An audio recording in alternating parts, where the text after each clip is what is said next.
الأحداث الأخيرة اتعلمت كام حاجة كده وحبيت ان انا يعني الفت انتباهكم ليها.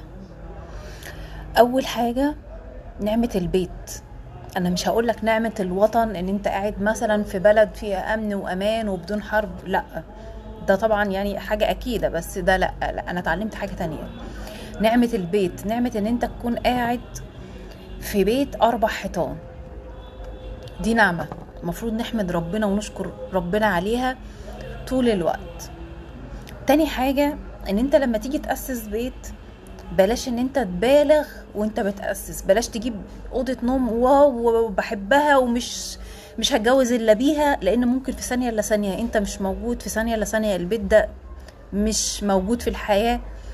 فما تبالغش وتطلع حبك كله في حاجات كلها مش ضرورية، حاجات ثانوية بالنسبة لك. اهم حاجة من البيت هو انت.